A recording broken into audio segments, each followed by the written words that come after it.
Although Isaac Grant appreciates the large sum of money, he disapproves of Henry deviating from the plan in such a way and cautions the British national not to do so in the future. Grant assigns Arch the duty of keeping a closer eye on Henry after he departs. Another flashback to London shows Henry apologizing to Julia the evening following his incident, looking guilty. He sobbed as he said, "There's something broken in me," referring to himself as a burden to her.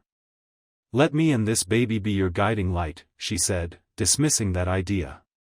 Additionally, even though earlier in after joking that their child would undoubtedly be male, he informed her that if it were a girl, he had a name in mind, Claire. It means, clear and bright, in French. She gave him a tight hug. "As we hope," she concurred. In that future, everyone else's past, Henry goes to the brothel where he had tried in vain to find Julia earlier. Given how uninterested he was in the house's affairs the last time, the nice sex worker who had flashed him her boobs before realizing he wasn't there for that appears shocked to see him. After giving her his money, he discreetly confesses that he has nowhere else to go, for a moment's peace, breaking down in tears as he informs her that the woman he is looking for is his wife. She plays with his cravat and gives him a few shoulder rubs, but he interrupts and requests that they simply lay down on her bed. She kindly says, "The time is yours, my love, however you want to spend it." Then Henry, the saddest little spoon you have ever seen, lies down with his back to her, hardly able to keep himself together. A new partnership. Brian observes on the drive to the pharmacy that the more time they spend away from the castle, the better Julia's rash grows. She dismisses his comments and instead asks why he continues to live at home since his father is such a jerk. He informs her that he was gone for a year, but returned because he missed Davina's haggis, a simple, if perhaps not entirely honest, response. As the trip continues, they become more comfortable with one another, and finally he pulls over and they start walking, in the direction of Castle Leoch. Brian admits that he needs her assistance, he needs to send Ellen a message, but he can't risk any other Mackenzies finding out. He will assist her in getting away if she acts as a go-between. She acknowledges that she is pregnant while she considers her alternatives. He continues, "With me on your side, no harm will befall you," which makes me think of Jamie's assurance to Claire in Outlander Season 1. "Lady, you need a friend." He goes on. "I have one in you." Once inside, Julia discovers Ellen in her room. After gaining her trust, she follows the redhead out via the root cellar entrance to meet Brian. They run across Brian, who claims that in order to determine whether she still loves him, he needs to see her face. She wonders, "What do my eyes say?" He responds, "That your feelings have." The task of a woman never ends.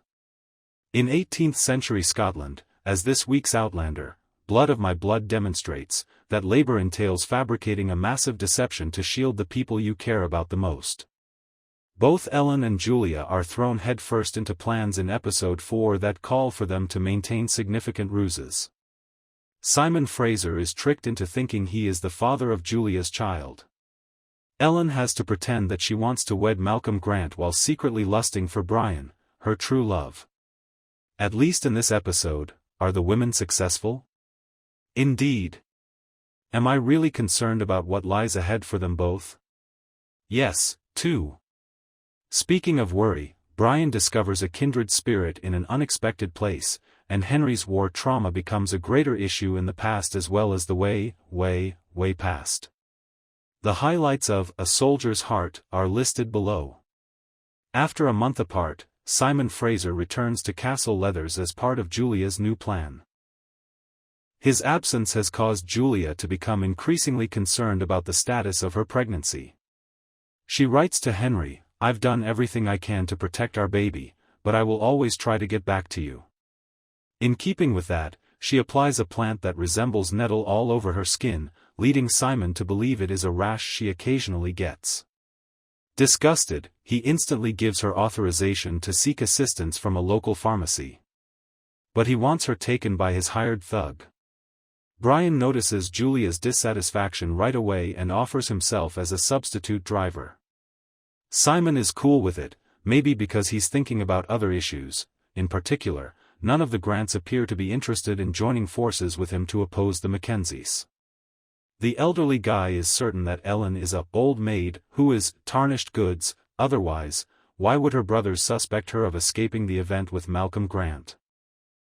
He is committed to damaging the redhead's image regarding Ellen. She recently received word that she would be expected to attend a Beltane festival with Malcolm as his fiancé, and she is annoyed. May God have mercy on your soul. Ellen is furious with Colum and orders him to fabricate any story he wants to get her out of the marriage. After all, do he and Dougal really need the Grants' help now that they have been elected leader of the clan? Colum is straightforward while sharing two crucial pieces of information with her. First, it is said that Isaac, Malcolm's father, had people who had renounced marriage agreements disappear into the heather, i.e., slain.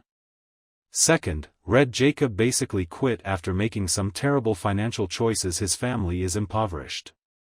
Colum tells his sister, who doesn't think the father she holds in such high regard could do such a thing, we have a month or so before we resort to selling the family silver.